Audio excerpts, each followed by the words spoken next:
Tiniyak ng Department of Foreign Affairs na may ginagawang hakbang ang pamahalaan para igiit ang karapatan ng Pilipinas sa West Philippine Sea.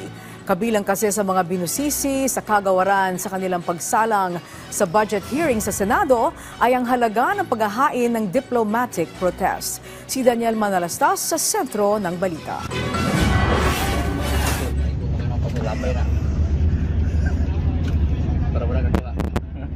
Ilan lang ito sa mga insidente ng panggigipit ng mga barko ng China sa barko ng Pilipinas sa West Philippine Sea. At ilan sa pinakabago ay ang insidente malapit sa Pag-asa Island nitong weekend.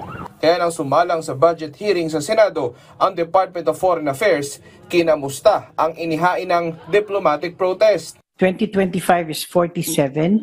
A total since 2022 is 245. Pero sa harap nito, tila patuloy naman ang panggigipit ng China. Kaya malaking tanong ngayon kung may epekto nga ba ito. On what is really the effect? I would say that these are this is really a coordination between the concerned security agencies and the Department of Foreign Affairs. The National Maritime Council is also... Is there any practical effect? Practical effect, probably not now, but in a later situation.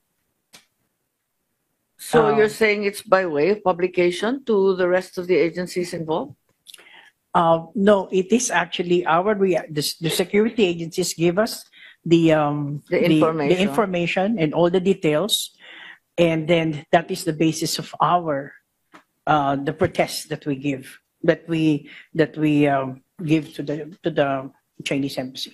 Pagtitiyak pa ni Secretary Lazaro, may mga ginagawang hakbang ang DFA sa usapin. So what are the concrete ways by which the DFA engages China? I know that you have regular ministerial meetings. That's correct. What else are there? And there are the ASEAN multilaterals. What else are there?